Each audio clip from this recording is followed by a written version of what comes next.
Bagi sebentar. Udah jam 9.20. Bagi teman-teman yang tahu temannya belum bergabung di Zoom, silahkan dihubungi agar segera bergabung, apalagi yang belum presentasi di minggu sebelumnya. Dan ini kita juga nanti akan dinilai record presentasinya oleh Ibu. Jadi sebelumnya Dina minta pendapat teman-teman dulu, apakah yang presentasi itu dimulai dari teman-teman yang belum presentasi di minggu kemarin, atau langsung kepada teman-teman yang harusnya presentasi di minggu sekarang, yang 11 orang sampai seterusnya itu.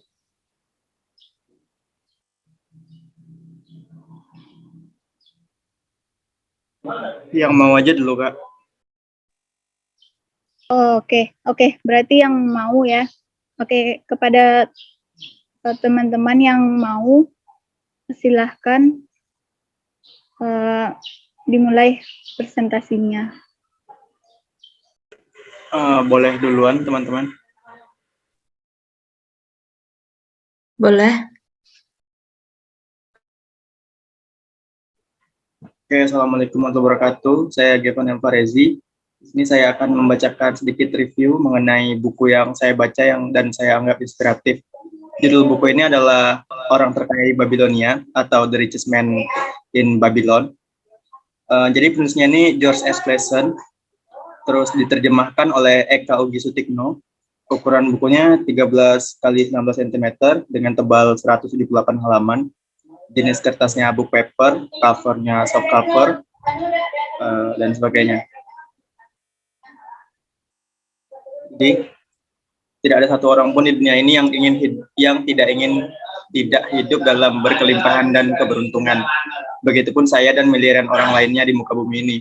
Ternyata mimpi itu juga dialami oleh orang-orang di masa lalu yang tentunya saya sangat yakin akan dialami juga oleh orang-orang di masa depan.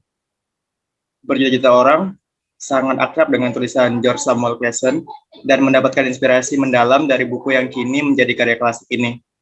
Kiat sukses yang dia kemas dalam bentuk cerita yang menarik ini telah disebarluaskan oleh berbagai institusi keuangan seperti bank, perusahaan asuransi, perusahaan investasi, serta pengusaha yang mengalami sendiri betapa berharganya butir-butir mutiara yang terkandung dalam kisah kuno ini. Bila setia mempraktikkan anjurannya, Anda akan tercengang menyaksikan betapa masalah keuangan Anda, sirna, dan kekayaan Anda akan menjadi berlipat ganda. Selesai membacanya, Anda akan bersyukur telah menemukan buku ini. Anda pun tak akan sabar untuk merekomendasikannya kepada teman, kolega, atau orang-orang tercinta. Jadi, dalam buku ini, kita akan dibawa kembali ke kota Babilonia pada 5.000 tahun yang lalu, di mana pada saat itu tembok-tembok dan menara kota Babilonia yang agung masih berdiri dengan tegap. Di dalamnya hidup berbagai jenis orang dengan satu mimpi yang sama, yaitu menjadi kaya. Di awal kisah ini, kita akan diperkenalkan dengan seorang pria yang berprofesi sebagai pembuat kereta kuda. Di suatu pagi, ia merasa sedih dan enggan bekerja karena sebelumnya ia sempat bermimpi bahwa ia memiliki sebuah kantung berisi penuh dengan emas sehingga ia tidak perlu lagi bekerja. Ketika terbangun, ia pun kecewa karena harus kembali menghadapi realita yang tentunya sangat tidak nyaman karena ia harus tetap bekerja dan miskin seperti sedia kala. Nah, selanjutnya si pembuat kereta kuda ini dihampiri oleh temannya yang merupakan seniman jalanan. Mereka berdua berdiskusi mengenai kekurangan apa yang mereka miliki sehingga mereka tidak pernah mampu mengumpulkan kekayaan karena mereka merasa sangat baik dalam mengerjakan bidang pekerjaan mereka. Lalu setelah berdiskusi, mereka teringat akan satu teman mereka yang bernama Arkad. Dulu si Arkad ini sama aja kayak mereka, namun kabarnya sekarang Arkad telah menjadi orang terkaya di Babilonia. Mungkin bisa kita bayangkan betapa besarnya kekayaan Arkad pada masa itu. Sedangkan di saat itu, Babilonia adalah kota terkaya selama ribuan tahun peradaban dan Arkad merupakan orang paling kaya di sana. Nah, teman-teman Arkad ini pun tertarik untuk belajar bagaimana cara menjadi kaya seperti Arkad. Lalu di sini adalah bagian yang menurut saya paling inspiratif. Jadi Dalam buku ini, penulis mencoba menjelaskan bahwa cara agar seorang dapat menjadi kaya atau mencapai kesejahteraan itu tidak pernah berubah selama ribuan tahun. Pada bab 4 buku ini dibahas mengenai 7 obat dompet yang tipis. Obat yang pertama adalah gemukkan dompet kalian. Bagian pertama ini berarti menabung. Kita disarankan untuk menyisihkan uang bagi diri kita di masa depan dengan minimal 10%. Lama-kelamaan, dompet kalian pasti akan terisi dan menggemuk. Yang kedua adalah mengendalikan pengeluaran. Kita harus mampu membedakan antara kebutuhan dan keinginan, lalu mengendalikannya agar pengeluaran tidak lebih besar daripada penghasilan. Lalu yang ketiga, menggandakan emas. Dari uang yang sebelumnya kita sisihkan, cobalah berinvestasi sehingga uang yang kita simpan dapat menghasilkan lebih banyak emas. Di sini saya mendapatkan kutipan yang sangat membekas bagi saya, yaitu money is a poor master but excellent slave. Lalu selanjutnya, menjaga modal agar tidak hilang. Jangan pernah tergiur dengan hal-hal instan seperti investasi bodong. Ingatlah untuk selalu berinvestasi pada hal-hal yang kita mengerti. Dalam buku ini sempat diceritakan bahwa pada saat si Arkad atau orang paling kaya di Babilonia ini, dia mencoba berinvestasi.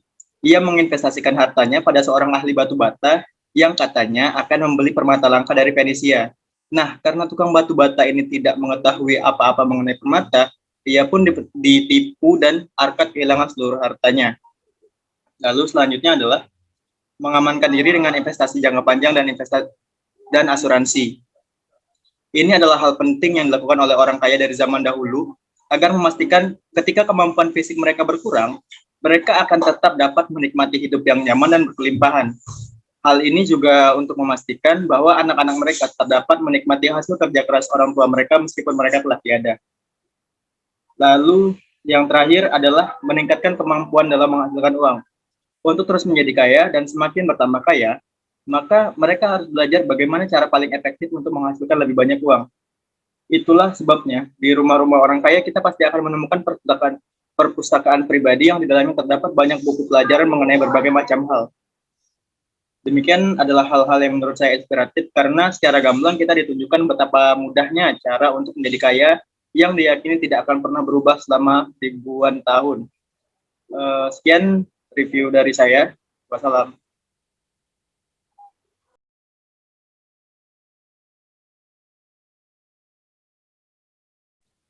Waalaikumsalam warahmatullahi wabarakatuh. Terima kasih kepada Saudara Giovanni yang telah menyampaikan buku yang telah mempresentasikan hasil bacaannya. Selanjutnya kepada teman-teman yang ingin mempresentasikan bahan bacaannya, silahkan raise hand terlebih dahulu. Zara, Den.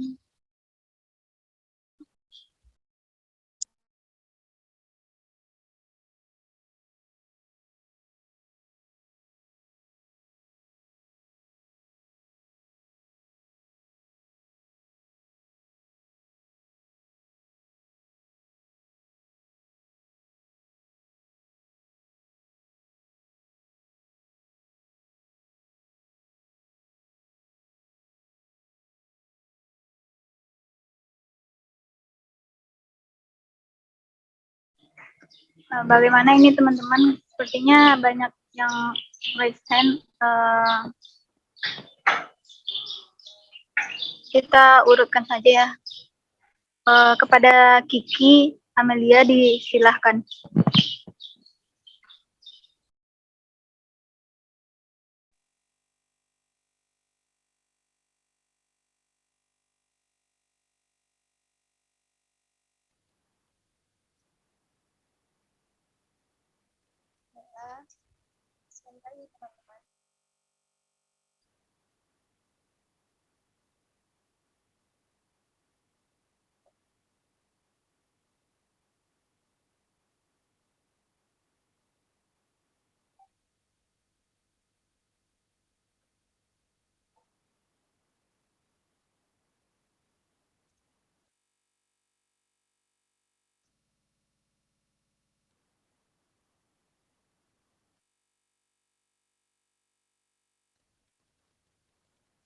Assalamualaikum warahmatullahi wabarakatuh.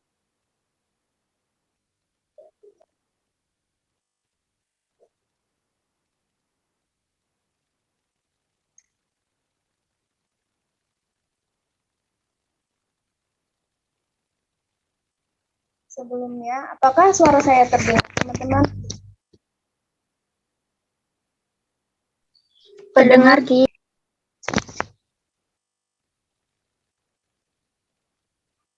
Assalamualaikum warahmatullahi wabarakatuh. Waalaikumsalam warahmatullahi wabarakatuh. Perkenalkan, nama saya Kiki Amelia dengan NIM 204115. Di sini saya akan mempresentasikan laporan analisis buku saya dengan judul Sebuah Seni untuk Bersikap Bodo Amat, penulis Mark Manson, penerbit PT Gramedia Widya Sarana Indonesia, dengan jumlah bab 9 bab, jumlah halaman 246 halaman.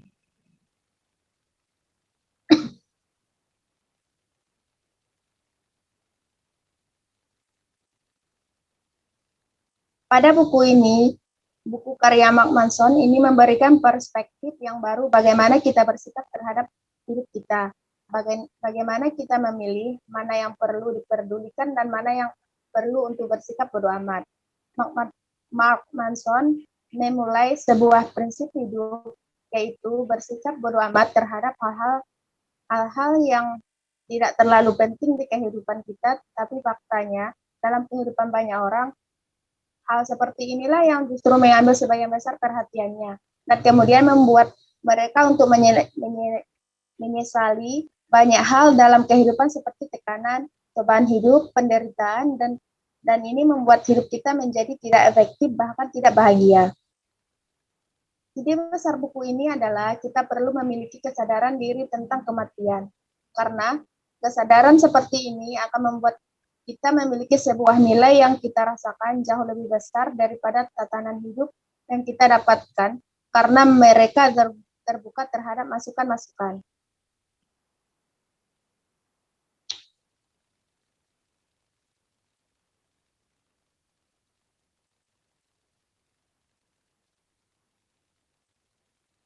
Adapun kata-kata motivasi yang saya dapat di buku ini, yaitu pada bab 1 tentang jangan berusaha.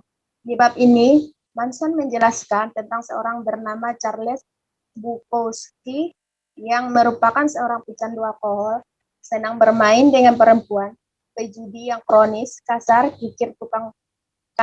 kikir, tukang utang, dan masih banyak lagi. Menjadi penulis adalah cita-citanya. Namun, Charles Bukowski harus dihadapkan pada perjalanan karir ditolak berkali-kali oleh penerbit. Penolakan tersebut pada akhirnya membuat ia depresi, hingga candu terhadap konsumsi alkohol, bermain judi, dan menggunakan narkoba. Sampai akhirnya seorang editor dari penerbit kecil menyimpan ketertarikan pada Charles. Sampai akhirnya mengantarkan ia menjadi seorang penyair dan novelis besar. Novel dia dengan judul Post Office, yang di dalamnya dia menulis, didedikasikan untuk tak seorang pun. Dalam buku ini, Mark ditekankan bahwa keberhasilan Charles bukan hasil kegigihannya, tetapi dari kenyataan bahwa Charles tahu jika dirinya adalah seorang pecundang, menerimanya dan kemudian menulis secara jujur tentang dirinya. Menurut Mark, Charles tidak pernah mencoba untuk menjadi selain dirinya sendiri. Dia tahu siapa dirinya dan dia menerimanya. Dan dia menerimanya sepenuh hati, termasuk bagian-bagian yang sama sekali tidak membanggakan. Di saat Charles wafat, di batu nisannya tertulis sebuah pesan singkat, yaitu jangan berusaha.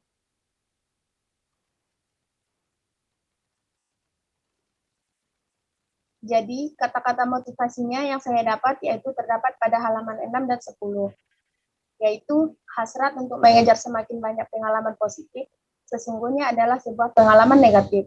Sebaliknya, secara paradoksal, penerimaan seseorang terhadap pengalaman negatif justru merupakan sebuah pengalaman positif. Artinya, pengukuran yang benar tentang penghargaan diri seseorang bukan pada bagaimana seseorang merasakan pengalaman positifnya, namun lebih pada bagaimana dia merasakan pengalaman negatifnya. Yang kedua, kunci untuk kehidupan yang baik bukan tentang mempedulikan hidup baik, mempedulikan lebih banyak hal, tetapi tentang mempedulikan hal yang sederhana saja. Hanya peduli tentang apa yang benar, mendesak, dan penting saja. Mengapa demikian? Karena ketika kita kurang mempedulikan sesuatu, kita justru mengerjakan hal itu dengan baik. Dengan kata lain, bersikap bodoh amat sesungguhnya akan menghasilkan yang besar yang membuat kita memandang tanpa getar. Tantangan yang paling menakutkan dan sulit dalam kehidupan dan mau mengambil suatu tindakan. Yang kedua, pada bab 3, yaitu Anda tidak istimewa. Pada bab ini, Manson menyadarkan pembacanya bahwa sejatinya tidak ada dari kita yang istimewa. Karena pada kenyataannya menanamkan keyakinan pada orang bahwa mereka istimewa tidak lantas menjadikan satu populasi penuh dengan orang macam Bill Gates atau Martin Luther King misalnya. Tapi justru bisa menciptakan ketilang kepercayaan diri di level delusional dan meyakinkan diri sebagai makhluk spesial adalah strategi yang gagal, lantaran hanya akan membuat kita tinggi hati dan bukan merasa happy.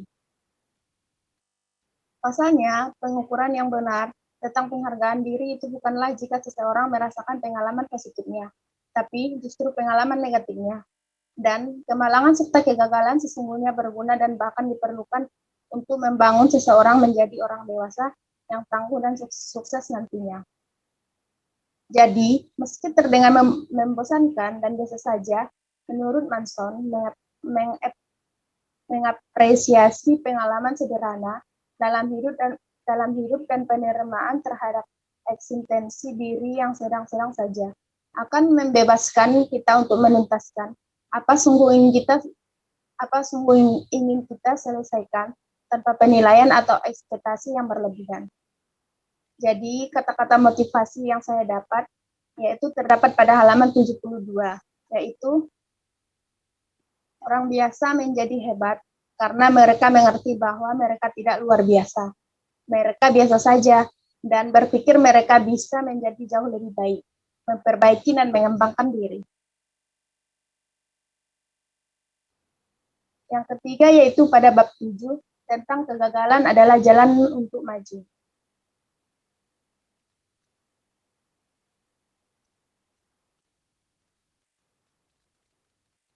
Prinsip lakukan sesuatu menjadikan kegagalan tidaklah penting lagi. Ketika standar kesuksesan hanya melakukan sesuatu, kita akan mendorong diri untuk lebih maju lagi. Kita merasa bebas untuk gagal dan kegagalan inilah yang menggerakkan kita ke depan. Manson menelaah hal ini dan memberikan kesimpulan bahwa kita adalah sumber inspirasi bagi diri kita sendiri. Kita bisa melakukan apa saja untuk menginspirasi motivasi agar tetap ada bersemayam di diri. Jadi kata-kata motivasinya, derita adalah bagian dari proses. Penting untuk merasakan, karena jika Anda hanya mengejar kesenangan di atas rasa sakit, jika Anda membiarkan diri terlena dalam kepungahan dan pemikiran positif yang delusional, jika Anda terus memanjakan diri dalam berbagai hal atau kegiatan, Anda tidak akan pernah menemukan motivasi yang menjadi syarat untuk benar-benar berubah.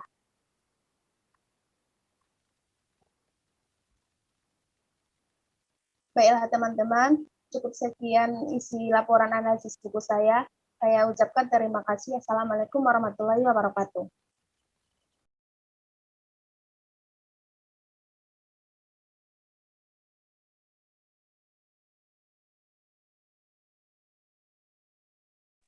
Saya kembalikan lagi kepada moderator. Baik, terima kasih kepada Saudara Kiki yang telah mempresentasikan bacaannya.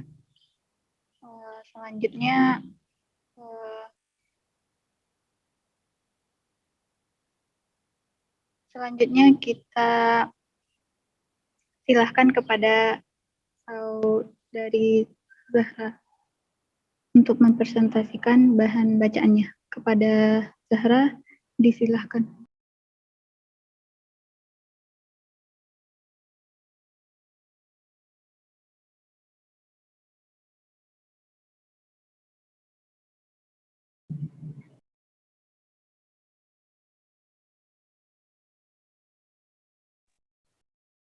Baiklah, Assalamualaikum warahmatullahi wabarakatuh.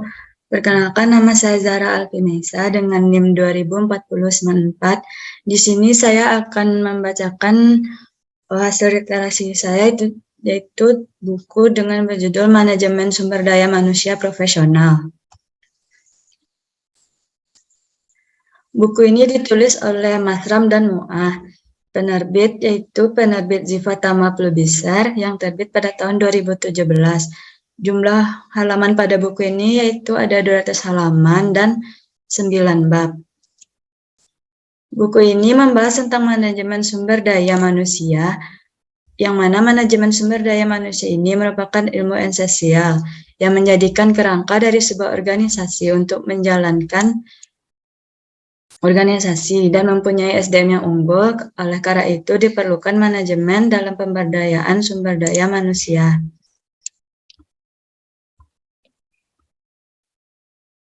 Dalam manajemen sumber daya manusia, hal pertama yang dilakukan yaitu perencanaan, yang terdiri dari kebutuhan sumber daya manusia, faktor yang mempengaruhi, tahap-tahap dan proses, kemudian dilakukan dengan pengelolaan SDM dalam organisasi dan melihat pengaruh yang dihasilkan dari pengelolaan tersebut.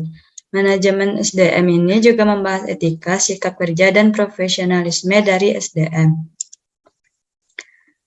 Kemudian ringkasan dari babnya yaitu pada bab 1 menjelaskan tentang manajemen sumber daya manusia yang terkait dengan ruang lingkup, tujuan proses, dan model serta pentingnya manajemen SDM. Kemudian bab 2 menjelaskan tentang fungsi manajemen SDM dimulai dari perencanaan, rekrutmen, seleksi, orientasi, evaluasi, kompensasi, pengintegrasian, dan pemberhentian. Kemudian bab 4 menjelaskan tentang perencanaan manajemen SDM termasuk beberapa faktor dan kemungkinan munculnya kesenjangan dalam perencanaan manajemen SDM. Bab 5 menjelaskan tentang SDM dan organisasi termasuk bagaimana proses dan pengaruh yang ditimbulkan. Bab 6 menjelaskan tentang etika dan profesionalisme termasuk keterkaitannya antara profesi dan profesionalisme. Bab 7 menjelaskan tentang sikap kerja, baik teori, pengukuran, dan hubungan pelaksanaannya. Bab 8 menjelaskan tentang kinerja, termasuk sistem dan implementasinya. Bab 9 menjelaskan tentang perencanaan karir, termasuk ruang lingkup, perencanaan, dan penyusunannya. Kemudian rujukannya yaitu untuk membentuk pribadi yang berkualitas. Kinerja dalam manajemen SDM juga diperhatikan karena dari kinerja tersebut menentukan keberhasilan dari suatu perusahaan.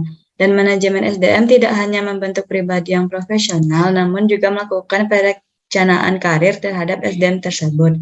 Dengan membuat tingkatan dalam perusahaan, tujuan perusahaan, penyusunan karir dan pengembangan karir agar tercapainya SDM yang berkualitas dan perusahaan dapat mencapai tujuannya. Bagian yang membuat saya termotivasi yaitu pada bab 6 tentang etika dan profesionalisme. Hal yang harus dimiliki atau dipegang oleh seorang pekerja atau pribadi yang profesional yaitu yang pertama tidak suka memaksa. Maksudnya adalah seorang profesional tidak memaksakan kehendaknya atau memaksakan sesuatu kepada orang lain karena seorang yang profesional memiliki keahlian tersendiri untuk merangkul SDM yang lain. Yang kedua itu tidak mengibah. Di saat terjadi kondisi yang sulit dalam pekerjaan, kita tidak boleh untuk mengibah, karena sifat dari mengibah bisa saja membuat pekerjaan tidak selesai sehingga tujuan tidak tercapai. Yang ketiga itu memiliki keterampilan dan kemahiran yang tinggi dalam suatu bidang. Memiliki pengalaman, ilmu, dan kecerdasan dalam menganalisis masalah. Yang terakhir yaitu memiliki sikap mandiri, menghargai pendapat orang lain, dan terbuka sesama yang lain. Sekian hasil presentasi saya kembalikan kepada moderator.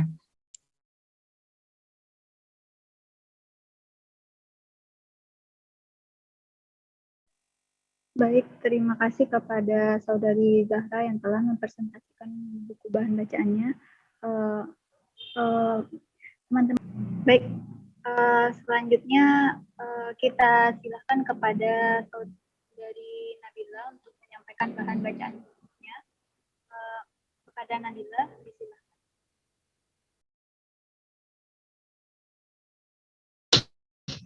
Baiklah, saya Nabila Okariza dengan NIM 20471 akan membacakan ringkasan bacaan dengan judul buku Rahasia Sukses Pergaulan, penerbit Kanisius PT, penulis Agus M. Harjana, editor Rosalia Emmy dan Erni Setoyowati, ilustrator Bambang Sakuntala, jumlah bab 7 bab dan 101 halaman. Isi bukunya, dalam buku ini yang pertama kita harus lakukan untuk sukses dalam bergaul yaitu dengan menyampaikan informasi dan mengungkapkan diri kita. Pesan itu dapat berupa pesan tubuh, sentuhan, suara, kata, atau tindakan. Pesan yang kita sampaikan dipengaruhi oleh tujuan, kecakapan, peraturan masyarakat, dan pendidikan termasuk budaya di mana kita dididik. Penyampaian informasi dan pengungkapan diri merupakan awal berhubungan dengan orang lain. Selanjutnya, kecakapan mendengarkan dengan baik merupakan kecakapan pokok untuk berhubungan dengan orang lain. Jika kita mendengarkan orang lain dengan baik, berarti kita meneguhkan mereka, mengenal mereka dengan lebih baik, menciptakan sikap saling percaya dan saling menguatkan hubungan. Untuk menguasai itu, kita perlu meningkatkan kesadaran kita, apakah kita berbicara dari dalam atau dari luar pandangan orang lain yang hendak kita dengarkan. Dan menanggapi orang lain dengan baik, dengan begitu berarti kita menerima diri, masalah, dan cara pengungkapan mereka. Untuk itu, ada tindakan-tindakan yang perlu kita hindari bersama dengan itu demi kebaikan kita sendiri atau orang tersebut. Selanjutnya, bab yang menginspirasi menurut saya yaitu terdapat pada bab 1. Agus mengatakan bahwa kita bukan makhluk halus atau malaikat, kita manusia biasa yang berjiwa dalam tubuh dan bertubuh dalam jiwa.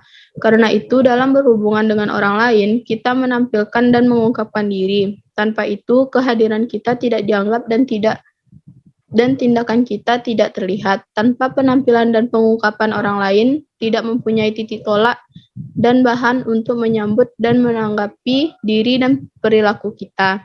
Sekian dari saya. Assalamualaikum warahmatullahi wabarakatuh. Waalaikumsalam warahmatullahi wabarakatuh. Terima kasih kepada Saudari Nabila yang telah mempresentasikan bahan bacaannya. Selanjutnya kita silakan kepada Saudari Wuri Maharani. Kepada Wuri disilakan.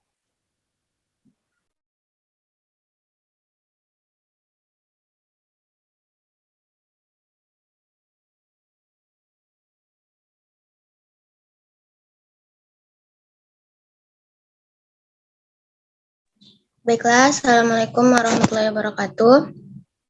Saya Wuri Maharani dengan NIM 2004091 akan mempresentasikan presensi buku yaitu judulnya Maaf Tuhan, Aku Hampir.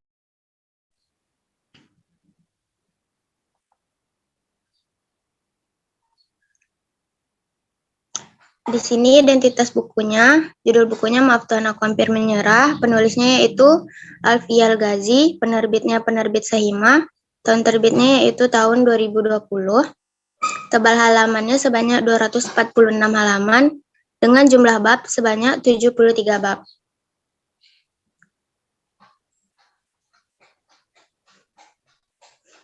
Sinopsis bukunya itu isinya, tidak semua hal akan berjalan sesuai keinginanmu. Pada satu waktu, impianmu akan dipukul mundur, harapanmu terpatahkan dan langkahmu diberhentikan paksa. Ingin terus melangkah, takut terjatuh, ingin putar balik, sudah tak mungkin ditempuh. Ingin menyerah, tetap saja tidak akan pernah menyelesaikan masalah. Setiap pilihan nyaris tak mampu kamu tanggung konsekuensinya.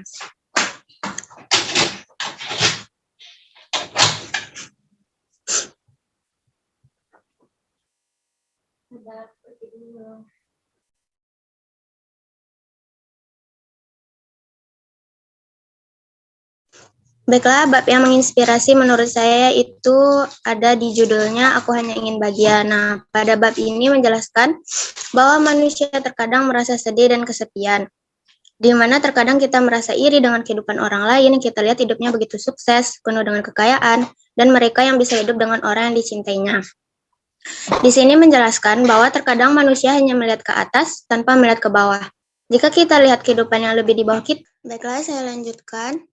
Tadi sampai nih yang menjelaskan bahwa terkadang manusia hanya melihat ke atas tanpa melihat ke bawah. Jika kita lihat kehidupan yang lebih di bawah kita, pasti kita akan lebih bersyukur. Karena kalau kita berpikir lebih dalam lagi, sesungguhnya begitu banyak nikmat dan rezeki yang Allah berikan kepada kita. Tapi terkadang kita terlupa untuk mensyukurinya. Jadi untuk kedepannya, mari kita lebih menyadari akan banyaknya nikmat yang Allah berikan. Next. Nah, yang kedua yaitu dengan judul Apa Aku Menyerah Saja. Pada bab ini menjelaskan bahwa terkadang manusia merasa jika hidupnya hanya seperti itu saja dan tidak ada perubahan. Bahkan terkadang manusia memiliki harapan dengan kata seandainya. Contoh, seandainya pendapatan kita belasan juta rupiah, seandainya mempunyai kekayaan yang melimpah, dan harapan dengan kata seandainya yang lain. Bahwa itu hanya akan jadi harapan dan keinginan yang tidak akan ada habisnya. Dikarenakan manusia yang sifatnya sering merasa tidak cukup, sering mengikuti hawa nafsunya, padahal kebahagiaan dan ketenangan tersebut akan datang dengan sendirinya jika kita tanamkan ke diri kita rasa bersyukur selalu kepada Allah.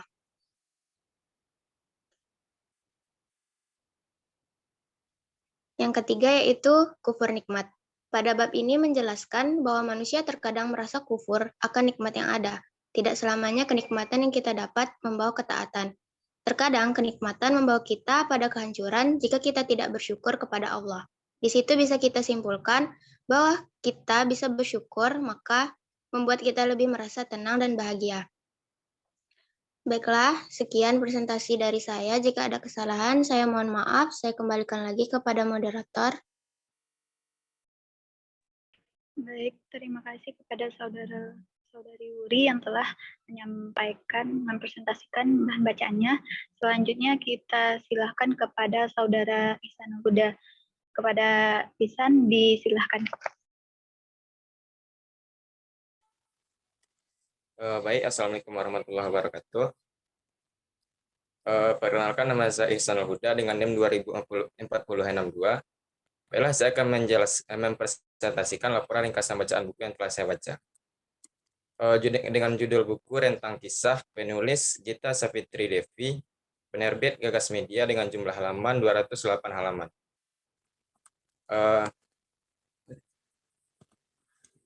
Buku ini menceritakan perjalanan hidup seorang Gita Savitri Devi dari SMA hingga berbagai pelajaran berharga di kehidupan baik di Jakarta maupun di Jerman. Di awal bab, buku ini menceritakan bagaimana Gita semasa SMA dan juga hubungannya dengan sang ibu. Pada buku ini juga dibahas bagaimana terkadang hidup itu tidak sesuai dengan apa yang kita rencanakan. Seperti halnya Gita yang sudah lulus masuk ITB, tapi tiba-tiba memilih kuliah di Jerman mengikuti keinginan ibunya. Padahal kita sudah susah payah mengikuti bimbel dan lain sebagainya untuk lulus di ITB. Di bagian ini kita menceritakan bagaimana kekecewaan dia ketika semua rencana yang telah dia buat harus diubah total. Dari kejadian itu pula kita belajar untuk bersikap positif. Untuk kali pertama aku belajar ikhlas dan berprasangka baik atas jalan yang Allah kasih. Mungkin ini cara dia untuk mendewasakan aku. Di dalam buku ini kita juga berbagi kisah asmaranya, bagaimana dia pernah disakiti sampai akhirnya bertemu seseorang yang dianggap sebagai teman hidup. Di sini juga diceritakan tentang awal hubungannya yang beda agama dan bagaimana Paulus kemudian menjemput hidayahnya yang akhirnya juga merubahnya menjadi lebih baik dan terus belajar tentang Islam sampai kemudian bersyukur hidup sebagai seorang muslim.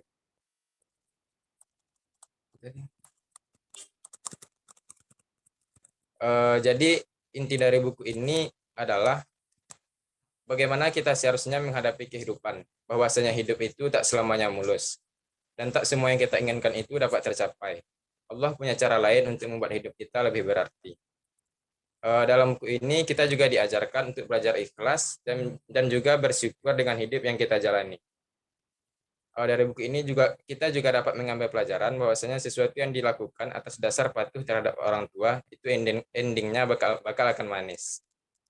Mungkin itu presentasi dari saya. Sekian, terima kasih.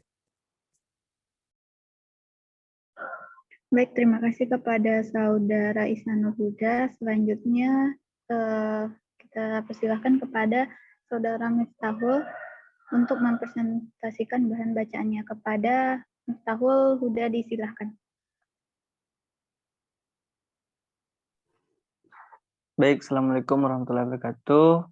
Nama saya Miftahul Huda dengan NIM 204067. Baik, saya akan mempresentasikan buku yang telah saya baca, yaitu judul buku Tapak Jejak, penerbit Media Kita, penulis Fiersa Besari, tahun terbit 2019, jumlah halaman 312 halaman.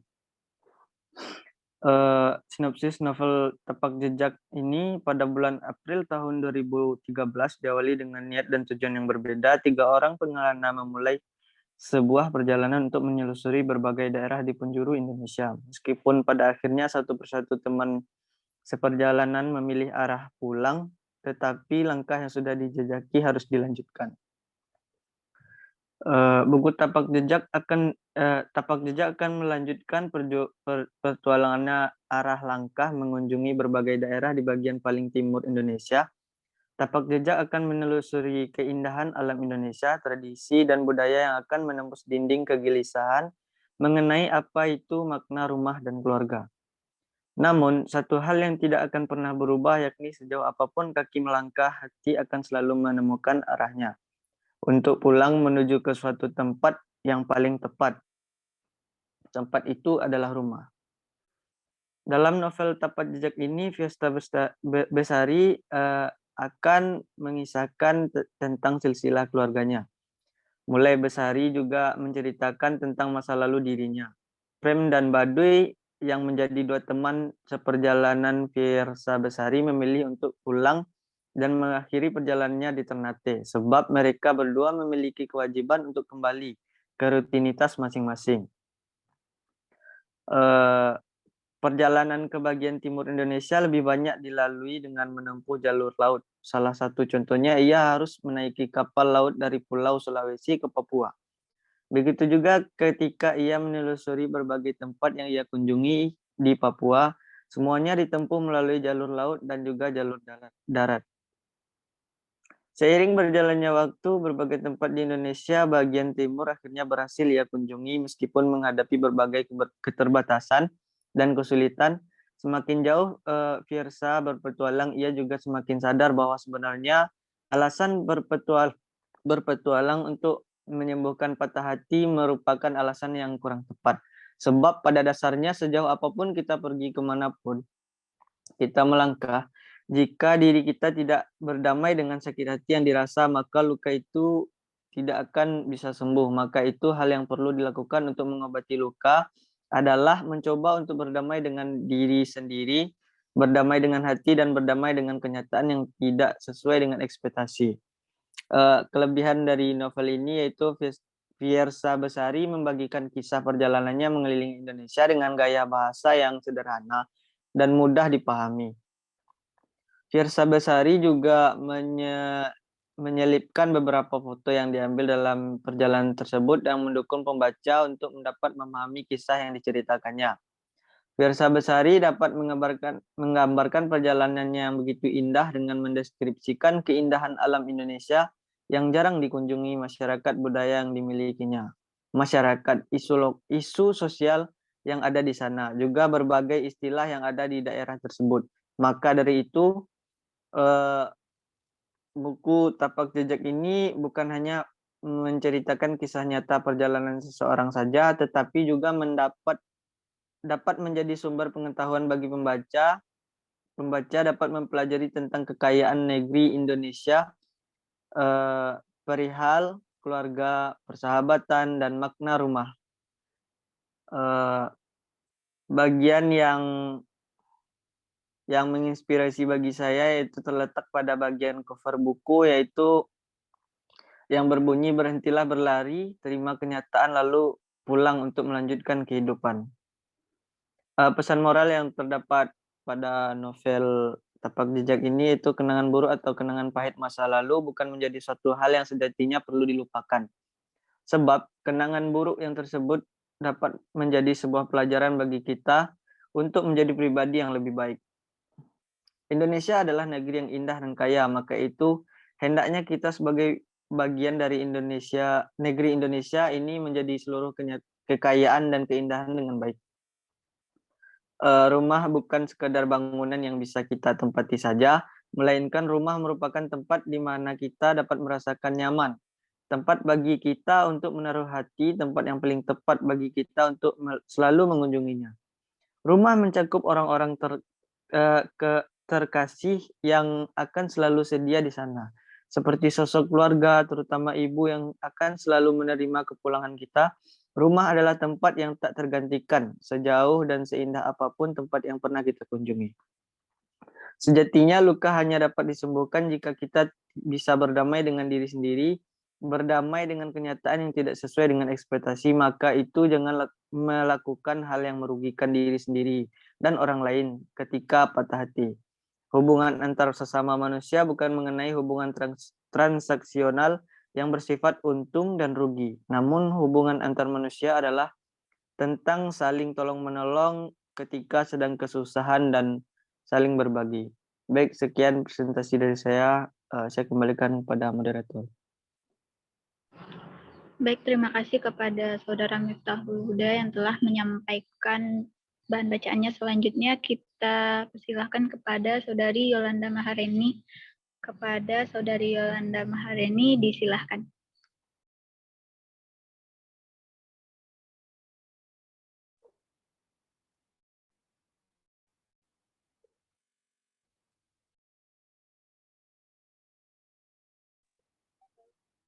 Baiklah, saya Yolanda Mahareni dengan NIM 204093 akan mempresentasikan hasil ringkasan bacaan saya. Judul buku Putri Diari Driamunus Nekatisimus. Penulisnya Putri Rindu Kinasih, penerbitnya Gramedia Pustaka Utama, tanggal terbit Februari 2011, jumlah babnya 10, jumlah halamannya 152. Buku ini bercerita tentang pengalaman Putri Rindu Kinasih yang kocak, seru, terkadang mengharukan, yang terangkum dalam surat-surat yang ia tujukan kepada teman baiknya, yaitu Nyonya si Monyet. Putri yang lahir dengan berat hanya 1 kilogram dan dilatari kesulitan saat proses persalinan, vonis mati dijatuhkan kepada Putri sejak ia lahir. Dokter boleh asal bicara, tetapi Tuhan yang menentukan. Begitulah semestinya.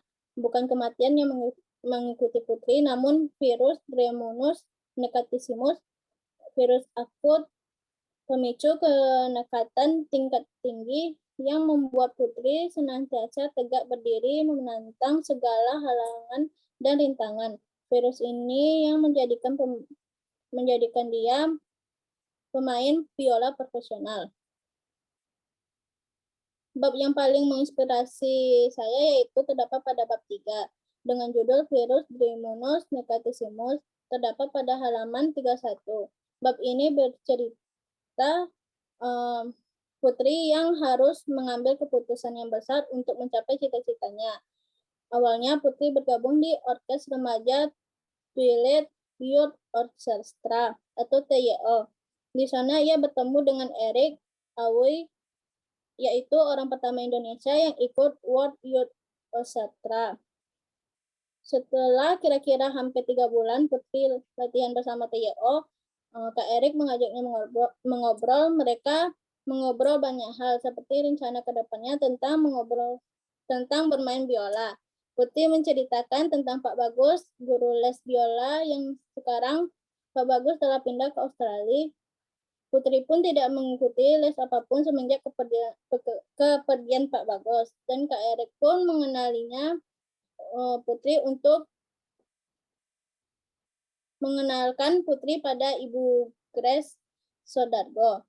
Erik menyarankan Putri untuk bertemu dengan Ibu Grace jika niatnya Putri untuk menjadi seorang pianis benar-benar bulat. Beberapa hari kemudian, Putri dan ibunya memberanikan diri datang ke sekolah musik Amadeus di gedung City Bank Pondok Indah. Tanpa basa-basi, Ibu Grace langsung mengaudisi Putri, hasilnya Putri diterima. Tapi dengan syarat Putri harus berhenti dari TYO. Karena dalam proses pembentukan teknik, menurutnya akan lebih optimal hasilnya jika Putri tidak main orkes sementara waktu supaya bisa lebih konsentrasi dalam latihan. Setelah wawancara singkat, Putri dan ibunya diminta mengurus masalah administrasi di tata usaha. Biaya yang harus dibayar yaitu pertama uang pendaftaran sebesar Rp700.000 dan uang les per bulannya Rp1.800.000. Putri yang awalnya bersemangat langsung lemas bukan kepalang melihat jumlah angka yang harus dibayar. Dengan alasan ingin rembukan dengan bapak dulu, hari itu Putri dan ibunya langsung pamit dan undur diri. Setiba di rumah, Putri dan ibunya langsung membicarakan hal tersebut dengan bapaknya. Sayangnya mereka tak jua menemukan solusinya. Biaya jumlah Rp1.800.000 per bulan bagi keluarga Putri sangatlah besar, bahkan terlalu besar untuk les biola selama 30 menit, sebanyak 4 kali pertemuan. Belum lagi permintaan Ibu Grace untuk meninggalkan TYO buat Putri sangat-sangat berat untuk diiyakan. Saat datang di latihan TYO selanjutnya, Putri bercerita kepada Kak Erik sejujurnya bahwa ia lulus audisi, sayangnya Bapak tak sanggup membayar uang bulanan dan Putri juga merasa keberatan untuk keluar dari TYO.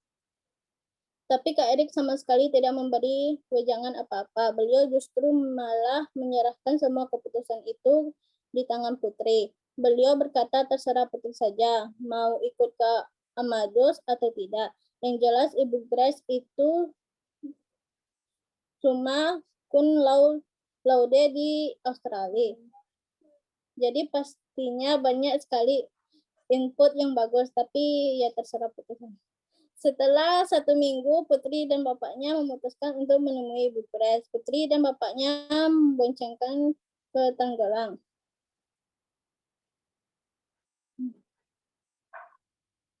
Ke Jakarta Selatan sambil terus berdoa berharap mengambil keputusan yang tepat. Kira-kira di daerah Permata Hijau, tempatnya 1 meter setelah lampu merah, perempatan ITC, Permata Hijau, Putri minta berhenti. Putri merasa gamang, tiba-tiba nyalinya yang tadi pagi dikumpulkan sampai terseret-seret sampai nggak ada sisa.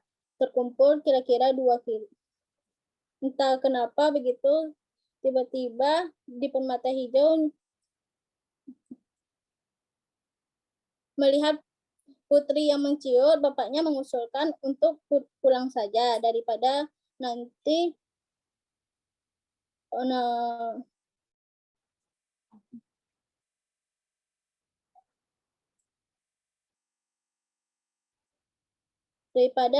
namun hati tidak mantap. Karena Putri tidak merespon bapaknya mengusulkan untuk menghentikan misi dan mencari Pak Bagus. Tapi saat memakai helm dan bersiap berangkat, tiba-tiba Putri teringat kata-kata Kak Erik yang banyak terserahnya itu. Orang sekelas Kak Erik yang sudah main di World Youth Orchestra menyuruhnya menemui Bu Grace. Rupanya virus Dreamunus Tecatissimus, virus pemicu kenekatan untuk meraih mimpi, telah mengajaknya secara akut. Putri langsung bilang ke bapaknya, apapun yang terjadi, kita harus temui Bu Grace. Kalaupun nantinya nggak jadi les di Amadeus karena nggak kuat bayar, setidaknya Putri telah menghargai Kak Erik dengan menemui Bu Grace. Setibanya di sana, Bapak menemui Bu Grace untuk membahas pembayaran les tersebut. Banyak secara terang-terangan memberitahu bahwa mereka tidak mampu untuk membayar uang per bulan untuk les, namun uang pendaftaran mereka mampu. Namun respon Bu Grace setelah mendengar mendengar petuturan jujur akhirnya, Ibu Grace setuju memberi Putri biaya siswa dengan membayar uang les 700.000 per bulan. Poin yang menjadi inspirasi yaitu pertama, kita tidak boleh menyerah dalam meraih mimpi. Bayangkan kalau saat itu Putri menyerah dan terlanjur pasrah karena nggak bisa bayar. Kalau Putri memilih untuk pulang, Putri nggak akan bisa berguru dengan Ibu Grace, seorang guru yang telah belajar biola pada Haji Leeds di Loben, Australia, dan menjadi anggota tetap European String Teacher Association yang dididik.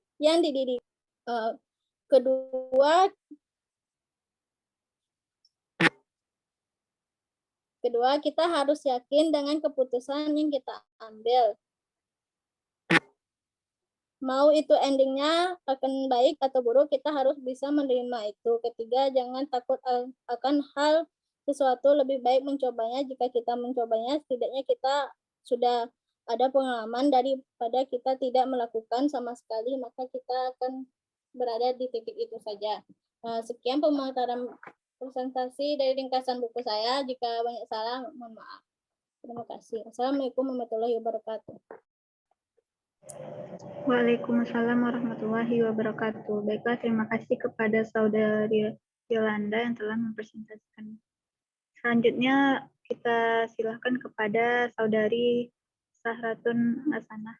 Kepada Sahratun Hasanah disilakan.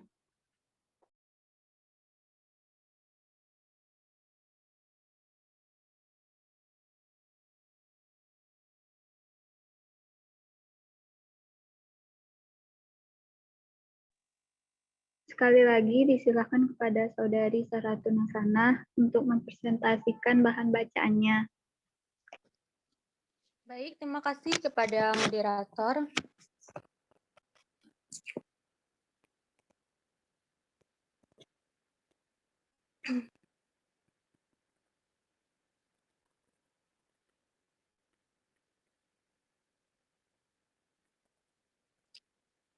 Baiklah, saya Sahratun Hasanah dengan NIM 20004027 akan membacakan laporan ringkasan bacaan.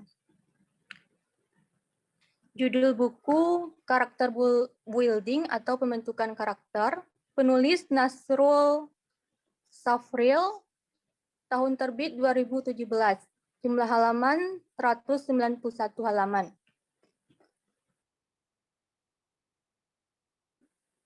Buku ini fokus pada pembahasan dan pembentukan karakter. Karakter adalah cerminan dalam diri seseorang. Maka dari itu, buku ini pun menekankan bagaimana cara membangun karakter yang baik dan benar. Apalagi di era sekarang yang banyak sekali kasus dan masalah tentang pembentukan karakter. Pada saat ini, negara kita sedang menghadapi krisis moral yang salah satu penyebabnya adalah mulai lunturnya karakter yang mencerminkan budaya dan sikap suatu bangsa. Di sisi lain, dikatakan bahwa keberhasilan suatu bangsa dalam mencapai tujuannya tidak hanya ditentukan oleh sumber daya alam yang melimpah ruah, akan tetapi sangat ditentukan oleh kualitas sumber daya manusianya. Bahkan ada yang mengatakan bahwa bangsa yang besar dapat dilihat dari kualitas atau karakter bangsa itu sendiri. Sejalan dengan visi Komnasdik, yaitu menjadi bangsa yang berkarakter unggul, cerdas, dan berdaya saing global, maka perlu adanya pendidikan karakter. Karakter adalah integrasi sifat, sikap, perilaku, standar, keyakinan moral, etika, nilai-nilai kehidupan dalam bentuk kualitas diri. Karakter terlihat atau terekspresi dari penampilan fisik, jiwa, emosi, pikiran, kemampuan, perilaku, sikap, dan kebiasaan. Karakter mengekspresikan kualitas seseorang. Karakter adalah siapa diri kita. Ini mendefinisikan kita sebagai sebuah peran dalam kehidupan. Karakter yang baik membentuk sumber daya manusia yang berdaya saing tinggi dalam meraih tujuan. Tujuan dari pembangun karakter adalah untuk mengembangkan karakter bangsa agar mampu mewujudkan nilai-nilai luhur Pancasila. Pembangunan karakter ini berfungsi untuk mengembangkan potensi dasar agar berbaik hati, berpikiran baik, dan berperilaku baik. Memperbaiki perilaku yang kurang baik dan menguatkan perilaku yang sudah baik, serta menyaring budaya yang kurang sesuatu dengan nilai-nilai luhur Pancasila. Sebagai bangsa yang berkarakter unggul, di samping tercermin dari nilai moral, etika, dan budi pekerti yang baik, juga ditandai dengan semangat, tekad, dan energi yang kuat. Dengan pikiran yang positif dan sikap yang optimis, serta dengan persaudaraan, persatuan, dan kebersamaan yang tinggi. Hal itu merupakan totalitas dari karakter bangsa yang kuat dan unggul, pada kelanjutannya bisa meningkatkan kemandirian serta daya saing bangsa. Menuju Indonesia yang maju, bermartabat dan sejahtera, generasi muda memerlukan pembentukan karakter untuk menuntun mereka dalam memimpin bangsa ini di kemudian hari. Untuk menunjang pembentukan karakter tersebut, perlu adanya pedoman sikap dan perilaku yang tertuang dalam Pancasadar, yaitu 1. Sadar Tuhan menjadi pedoman jiwa. 2. Sadar diri menjadi pedoman hati. 3. Sadar hidup menjadi pedoman nurani. 4. Sadar masalah menjadi pedoman sikap. 5. Sadar bahagia menjadi pedoman perilaku. Bahaya sekali suatu bangsa tidak memiliki karakter. Jadi, pembangunan karakter diharapkan dapat mengembangkan potensi dasar agar berbaik hati, berperilaku bijak, dan masih banyak lainnya. Belajar dari negara maju, kemajuan bangsa di negara maju tidak lain karena mereka memiliki karakter yang kuat. Salah satu tanda bangsa memiliki karakter yang baik adalah memiliki moral, etika, dan budi pekerti yang baik pastinya. Cukup sekian, saya kembalikan ke moderator. Terima kasih kepada saudari Sasana yang telah mempresentasikan bahan bacaannya. Selanjutnya disilakan kepada saudari Nurul Afifah. Pada Nurul disilakan. Baiklah, saya Nurul Afifah dengan NIM 204129 akan membacakan laporan ringkasan bacaan saya. Dengan judul buku yaitu Tak Masalah Menjadi Orang yang Berbeda. Dengan penulis Kim Do-eum, penerbit PT Gramedia Pustaka Utama, dengan jumlah bab 5 bab, jumlah halaman 234, dan tahun terbit 2018. Bab yang menjadi inspirasi yaitu pada bab 2 dengan judul bab Kata-kata dari Ibu Menentukan Arah Hidup. Pada bab ini dibahas beberapa kisah yang menceritakan bagaimana kata-kata dari seorang ibu bisa menentukan arah hidup anaknya. Adapun kisah yang diceritakan yaitu yang pertama, Ibunda Einstein yang bernama Pauline. Dia mengajarkan kepada Einstein bahwa menjadi lebih baik dibandingkan orang lain. Berkat ibunya yang selalu menanamkan keberanian dan meyakinkannya, Albert Einstein yang dikenal dengan figur anak yang sering gagal bisa menjadi ahli fisika yang hebat dan membawa perkembangan yang besar pada ilmu fisika. Ketika kecil, Einstein terlambat untuk bisa berbicara, tetapi orang tuanya tetap menunggu hingga anaknya bisa berbicara dengan baik. Ketika sudah berbicara pun, kecepatan berbicaranya tergolong lambat. Ketika sekolah, ia dianggap memiliki IQ yang rendah dan tidak bisa mengikuti pelajaran dengan baik. Bahkan gurunya pun meremehkannya. Namun ibunya selalu menyemangatinya dan berkata, "Kau memiliki sesuatu yang hebat dalam dirimu, yang tidak dimiliki oleh orang lain.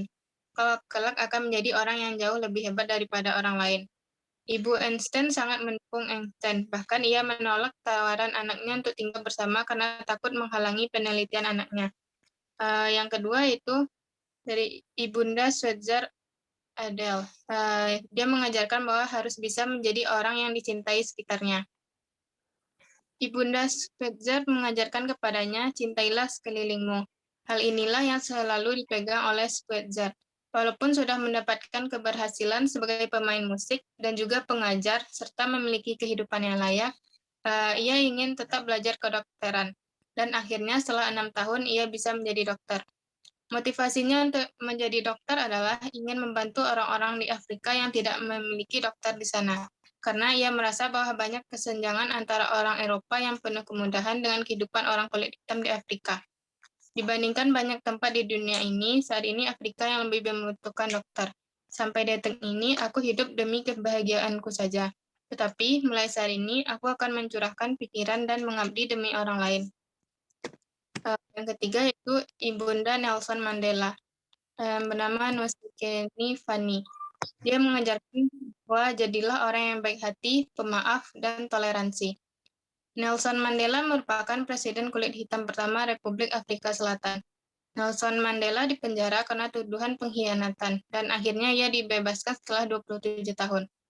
Ia secara aktif berdialog dengan pemimpin kulit putih, Presiden de Klerk, untuk menghentikan kekacauan masa transisi, lalu melalui permintaan maaf dan rekonsiliasi, mendirikan pemerintahan baru.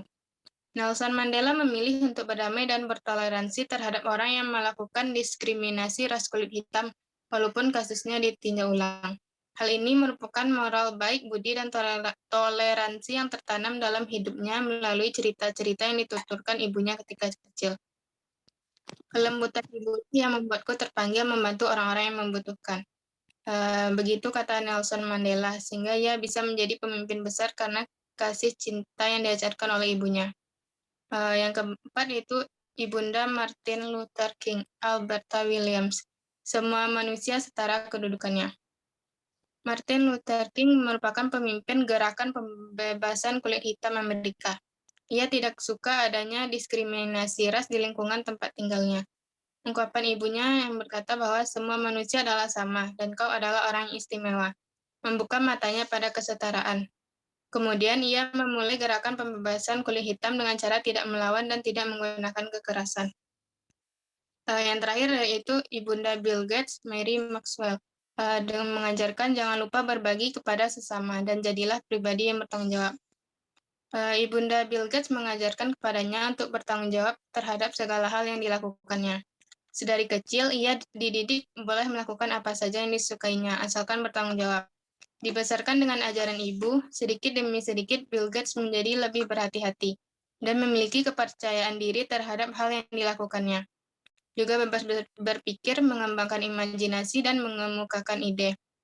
Menjadikannya pribadi yang pantang menyerah dan berusaha semaksimal mungkin, sesulit apapun hal yang dikerjakannya.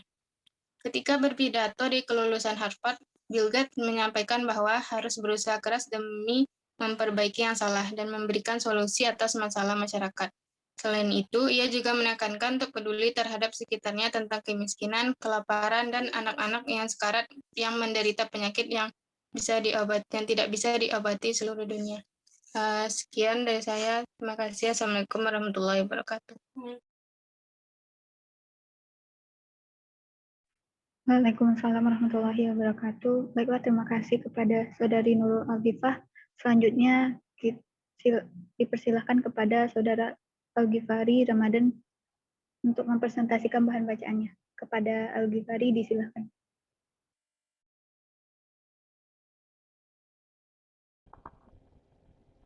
Assalamualaikum warahmatullahi wabarakatuh.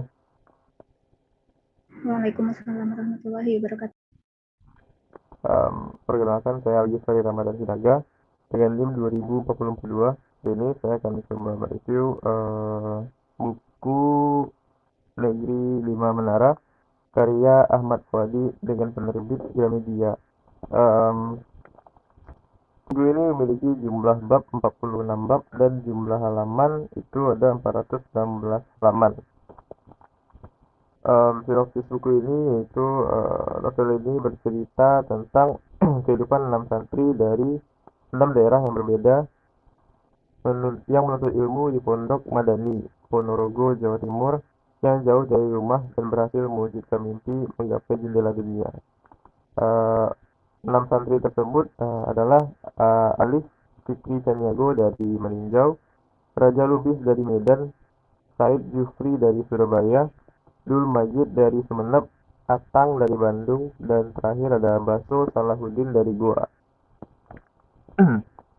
Kutipan inspirasi yang saya ambil dari buku ini yaitu tentang kiat sukses diselipkan dengan manis tanpa terasa dipaksa melalui ucapan Ustadz Salman. Pada halaman 107, misalnya ada jurus mempersiapkan diri untuk sukses. Seperti apa? Ada 2 hal yang paling penting dalam mempersiapkan diri untuk sukses, yaitu going the extra mile, tidak menyerah dengan rata-rata. Kalau orang belajar 1 jam, dia akan belajar 5 jam.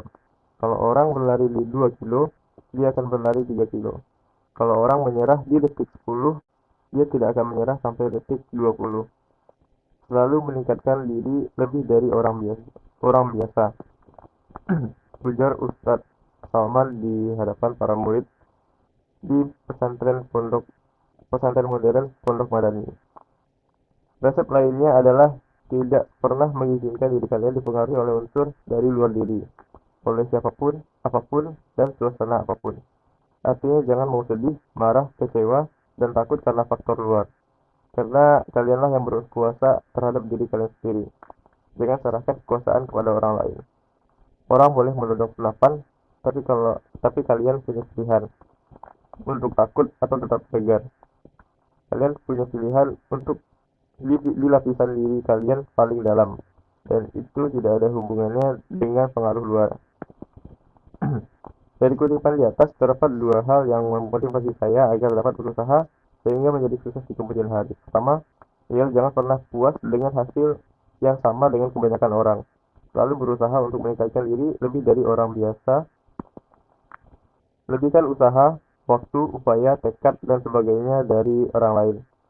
Dengan usaha yang lebih tinggi dari orang lain, tentu nantinya kita akan mendapatkan hasil yang lebih pula, sehingga lebih bermakna dan terasa nikmatnya usaha yang kita lakukan. Kedua, yaitu jangan pernah dipengaruhi oleh faktor dari luar diri kita. Seperti contoh, jika ada omongan yang kurang mengenakan kepada kita, kuncinya hanya satu, yaitu jangan hiraukan, karena hal tersebut akan menambah beban pikiran kita dan membuat kita menjadi lebih berhenti berusaha. Jika ada suatu saran atau nasihat yang diberikan oleh orang lain, akan lebih baik jika nasihat tersebut kita terima dengan melewati pertimbangan terlebih dahulu. Mungkin nasihat yang diberikan orang lain itu benar, akan tetapi nasihat tersebut belum sepenuhnya benar karena hanya diri kita sendiri yang tahu persis bagaimana keadaan kita sendiri. Intinya jangan menjadi orang yang tidak punya pendirian sampai harus terus meminta pendapat orang lain, dan jangan pula menjadi orang yang egois dengan tidak mendengarkan nasihat dari orang lain sama sekali. Harus menjadi orang yang bijaksana dalam memimpin diri sendiri. Sekian dari saya. Terima kasih. Saya kembalikan kepada Dinda. Terima kasih kepada Saudara Algi. Selanjutnya kita silakan kepada Saudari Sri Hikmah Putri. Kepada Hikmah disilakan.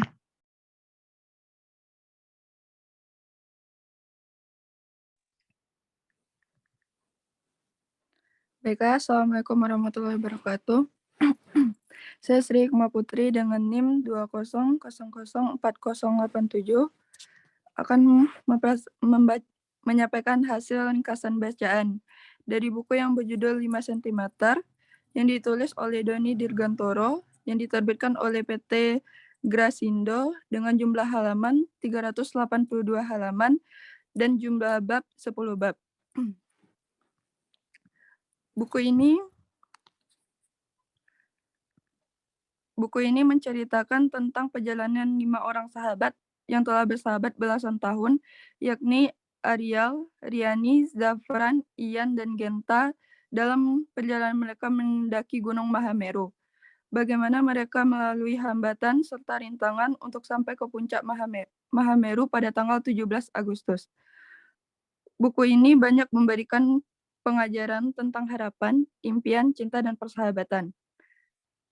Dalam buku ini, pada bab ke-9 dengan judul 5 cm menjadi bagian favorit bagi saya, karena dalam buku ini akhirnya mereka berhasil mencapai puncak Gunung Mahameru dengan segala banyak hambatan pada tanggal 17 Agustus. Berikut dialog yang saya suka dari buku ini, yaitu, muka Ian tampak menyala, matanya mengkilap diterangi cahaya. Baiklah, saya akan melanjutkan penyampaian hasil laporan bacaan, yaitu muka Ian tampak menyala, matanya mengkilap diterangi cahaya piunggun. Betul, begitu juga dengan mimpi-mimpi kamu, cita-cita kamu, keyakinan kamu, apa yang kamu mau kejar, taruh di sini. Ia membawa jari telunjuknya menggantung, mengambang di depan keningnya. Kamu taruh di sini. Jangan menempel di kening. Biarkan menggantung, mengambang 5 cm di depan kening kamu. Jadi dia nggak akan pernah lepas dari mata kamu. Dan kamu bawa mimpi dan keyakinan kamu itu setiap hari. Kamu lihat setiap hari dan percaya bahwa kamu bisa. Apapun hambatannya, bilang sama diri kamu sendiri kalau kamu percaya sama keinginan itu dan kamu nggak bisa menyerah. Bahwa kamu akan berdiri lagi setiap kamu jatuh. Bahwa kamu akan mengejarnya sampai dapat. Apapun itu, segala keinginan, mimpi, cita-cita, dan keyakinan diri. Dialog di part ini memberikan inspirasi serta memotivasi saya dalam kehidupan ini untuk tidak mudah menyerah dengan keadaan yang kita lalui. Tentang semangat dalam menggapai cita-cita, mimpi, dan harapan serta keyakinan yang kita miliki. Dalam menggapai cita-cita dan mimpi-mimpi, kita tentu akan banyak sekali ditemui hambatan. Tetapi, apapun itu kita tidak boleh menyerah dan harus yakin dengan diri kita sendiri, kalau kita pasti bisa menghadapinya. Dalam perjalanan menuju mimpi, kita pasti akan diuji dengan banyak rintangan, jatuh berkali-kali, tapi kita tidak boleh putus asa dan harus bangkit lagi. Belajar lagi sampai akhirnya segala keinginan, mimpi, dan cita-cita yang kita ingin bisa tercapai. Baiklah, sekian dari saya. Terima kasih. Assalamualaikum warahmatullahi wabarakatuh. Waalaikumsalam warahmatullahi wabarakatuh. Terima kasih kepada Sri Hikmah. Selanjutnya kita silakan kepada Saudari Widya. Kepada Widya disilakan. Baik, terima kasih kepada moderator. Perkenalkan, nama saya Widya Puspita dengan NIM 20145. Di sini saya akan mempresentasikan hasil bacaan yang saya baca. Dengan judul Berani Tidak Disukai, pengarang buku Ichiro Kishimi dan Fumitake Koga, penerbit buku PT Gramedia Pustaka Utama Jakarta, tahun terbit 2019 dan jumlah halaman 350 halaman. Pesan yang dapat diambil dari buku ini yaitu kita tidak bisa hidup sesuai ekspektasi orang lain. Kalau kita hidup dengan cara ingin memuaskan ekspektasi orang lain dan mempercayakan hidup pada orang lain, itu merupakan cara hidup yang sedang mendustai diri sendiri. Dan kita memperpanjang dusta pada orang-orang di sekitar kita. Singkatnya, kebebasan berarti tidak disukai oleh orang lain, yang artinya kau tidak disukai orang lain. Ini bukti bahwa kau sedang menggunakan kebebasanmu, dan tanda bahwa kau hidup dengan prinsip-prinsipmu sendiri. Jadi jangan takut tidak disukai.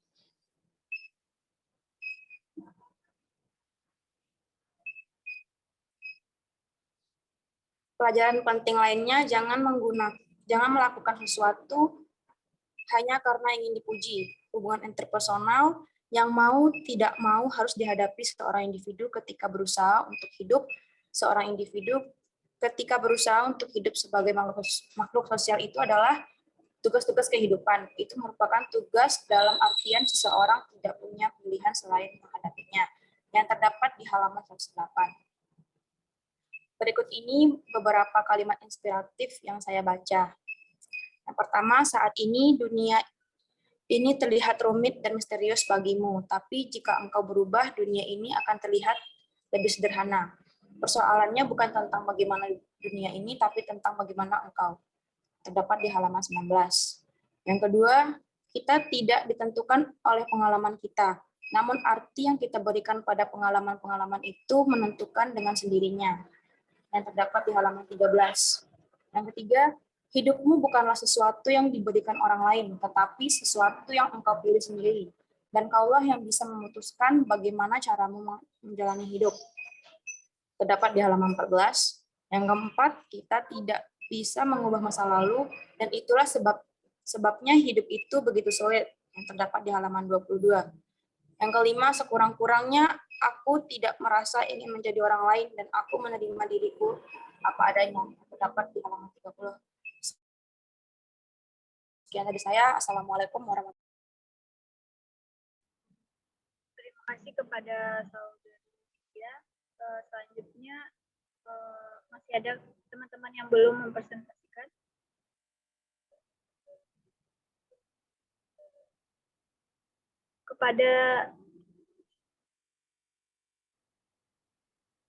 Kepada Saudari Yesifa, silakan untuk mempresentasikan bahan bacaannya.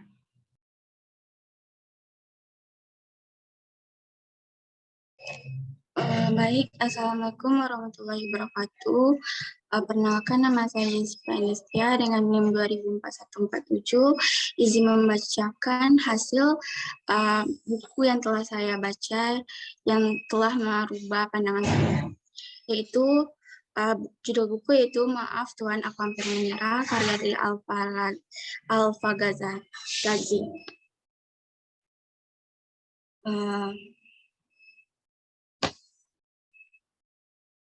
Penulisnya adalah Alfa Gazi, penerbitnya Sahima, kelompok penerbit PT Gahenta Media.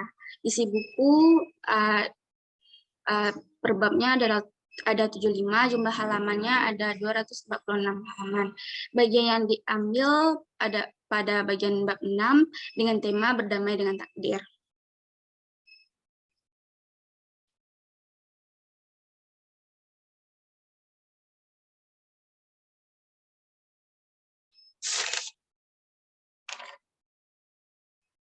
Bagian yang memberikan inspirasi bagi saya yaitu pada bab 6 yang bertema berdamai dengan takdir, di mana ketika harapanmu tidak menemui kenyataan yang selama ini dinantikan, maka pada akhirnya jalan yang diambil adalah merelakan.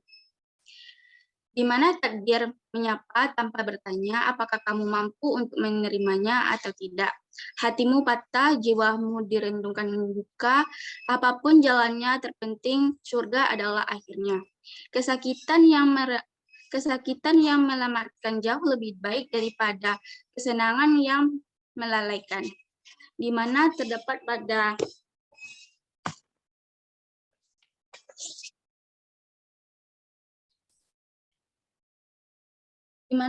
pada Al-Quran surah Al-Baqarah ayat 155 sampai 156 yang artinya, dan kami pasti akan menguji kamu dengan sedikit ketakutan, kelaparan, kekurangan harta, jiwa, dan buah-buahan. Dan sampaikanlah kabar gembira kepada orang-orang yang sabar, yaitu orang-orang yang bila ditimpa musibah, mereka berkata, innalillahi wa inna ilaihi raji'un. Yang artinya, sesungguhnya kami milik Allah, dan kepadanya lah kami kembali.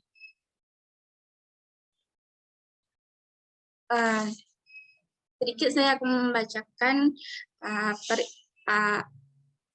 yaitu perihal takdir. Tidak perlu berselisih ataupun menyalahkan takdir hingga menganggap Allah tidak berlaku adil. Ingatlah selalu bahwa mata kita itu terbatas. Mata kita tak akan bisa digunakan untuk memandang hikmah yang belum tersingkap, tidak mampu menembus jauhnya masa depan. Itulah kenapa kita harus percaya sepenuhnya kepada Allah. Sebab skenario-nya tidak selalu sesuai dengan keinginan kita, tapi skenario-nya selalu yang terbaik. Sekian, terima kasih. Assalamualaikum warahmatullahi wabarakatuh. Waalaikumsalam warahmatullahi wabarakatuh. Terima kasih kepada saudari Sifa yang telah menyampaikan bahan bacaannya. Apakah dari teman-teman masih ada yang belum mempresentasikan bahan bacaannya? Jika ada, disilahkan untuk raise hand. Jika tidak ada, berarti kita tutup saja pertemuan kali ini.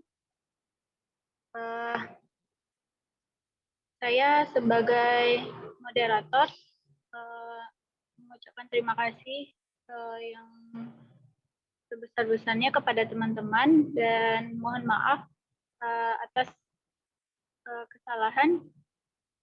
Saya akhiri, saya tutup dengan Assalamualaikum warahmatullahi wabarakatuh. Waalaikumsalam warahmatullahi wabarakatuh.